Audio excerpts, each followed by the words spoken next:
नमस्कार.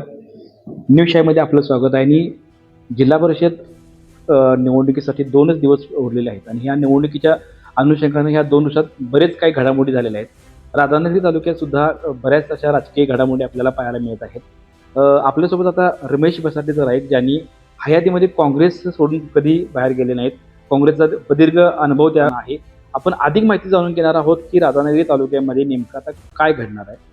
कारण चौरंगी लढत ह्या संपूर्ण जिल्ह्याभरात हाय व्होल्टेज असणाऱ्या राधानगरी तालुक्यामध्ये आपण आता वातावरण जर पाहायला गेलं तर सध्या संमिश्र आहे. त्यामुळे आपण जरा काँग्रेसबद्दल अधिक माहिती, कारण त्यांनी जवळजवळ 1997 पासून काँग्रेसमध्ये ते कार्यकाळ करतात. आपण अधिक माहिती त्याच्यावर जाणून घेणार आहोत. नमस्कार सर.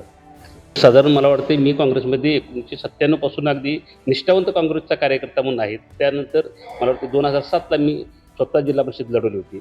पण ह्याच्यानंतर जी काँग्रेसला जी काही मर्ग आली होती ती मला वाटते 2012च्या निवडणुकीमध्ये त्या सर्वांना एकत्र मला वाटते, म्हणजे जवळजवळ त्यावेळेला 2012ला मला अपयश आल्यानंतर मी आमचे जिल्ह्याचे नेते पी.एन. साहेबांना मी त्यावेळी सांगून आलो होतो की 2012ला काँग्रेसच्या कशा शिटा येत नाहीत, ह्याचं मी त्यांना शब्द देऊन आलो होतो. त्या पद्धतीनं जी 2012ला परिस्थिती झाली होती तीच परिस्थिती आज आपल्याला बघायला मिळते.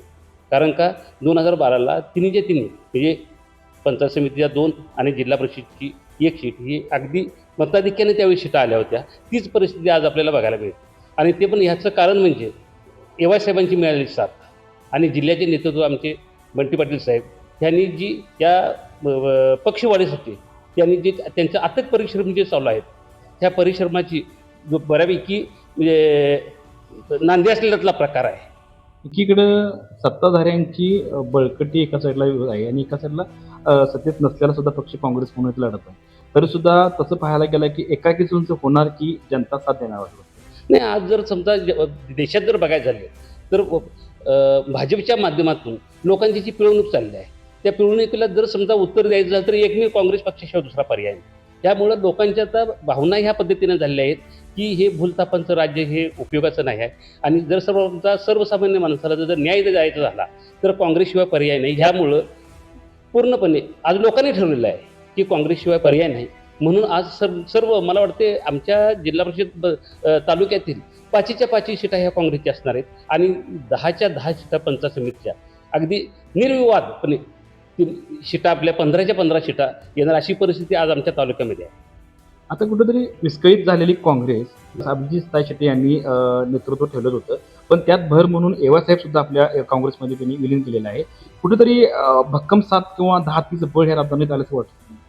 या संदर्भात जर बोलायचं झालं तर आज आमचे जे काही उमेदवार आहेत त्याबद्दल कुठल्याही उमेदवाराच्या बाबतीत काय हे करायचं नाही, म्हणजे त्यांचे कुणा बाबतीत म्हणजे काय हे करायचं हा टीका टिप्पणी काय करायची नाही आपल्याला. पण जर समजा तसं बघितलं तर आमचे जे उमेदवार आहेत ते म्हणजे सगळ्या दृष्टीनं म्हणजे कामाच्या बाबतीत त्यांचं जर आज आपण उमेदवारांच्या तुलनेत जर समजा बघितलं तर ते सगळ्यात पुढं आहेत. त्याच पद्धतीनं एवाय साहेबांचं जे मार्गदर्शन मिळालं आणि एवढी मोठी जी खंबीर साथ एवाय साहेबांची जी मिळाली आहे इथून पुढच्या काळात मला वाटते तालुका हा पूर्णपणे काँग्रेसमय होणार आहे अशी परिस्थिती आज निर्माण आहे. राधानगरीमध्ये चौरंगी लढत आता आपल्याला आपण पाहतोय. त्या चौरंगी लढतीमध्ये अभिजित ताई शेट्टी यांनी पहिल्यापासून राजकारण बाजूला ठेवून राजकारणाच्या पलीकडे जाऊन सुद्धा राधानगरीच्या पर्यटनाचा विकास सुधारण्याचा प्रयत्न केला. त्याबद्दल तुम्ही कसं पाहताय?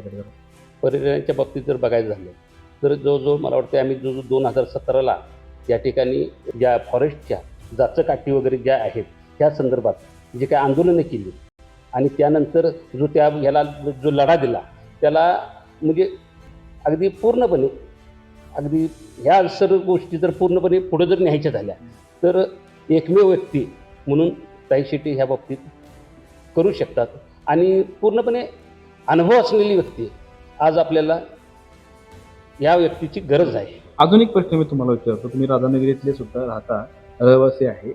कुठंतरी राधानगरीमध्ये आम्ही फिरत असताना आम्हाला सोशल मीडियाच्या हँडल आम्हाला कळतं की काही जे नेते आहेत किंवा हे जे उमेदवार आहेत हे रात्री अपरात्री धावून जाणारे नेते आहेत असं आम्हाला समजलं.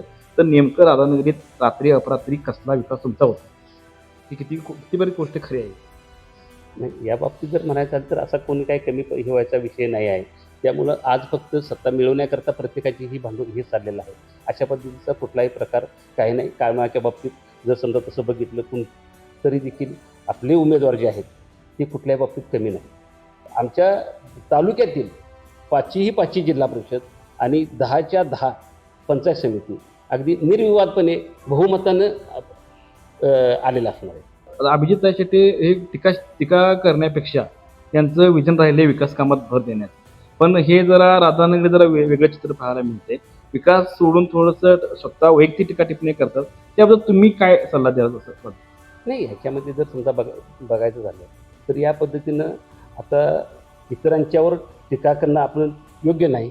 पण कोणत्याही कामाच्या बाबतीत ताई शेट्टी हे ह्या सगळ्यांच्यापेक्षा पुढं असणार आहेत. ती बाकी अभिजित शेट्टी जे काँग्रेसचे उमेदवार आहेत ह्यांचं विजनच विकासाचं आहे. वैयक्तिक टीका करण्यापेक्षा ग्रामीण लोकांच्या हाताला हातभार लावणं, ह्या जिल्हा परिषद मतदारसंघाचा विकास करणं हेच धोरण आणि विजन ह्या अभिजित शेट्टीचं राहिलं आहे असं यांचे कार्यकर्ते रमेश बदाटे आपल्यासोबत बोलत होते. यांचं म्हणणं आहे. अशाच आपण लाईव्ह अपडेट पाहण्यासाठी किंवा ताज्या अपडेट पाहण्यासाठी न्यूज या चॅनलला सबस्क्राईब करा.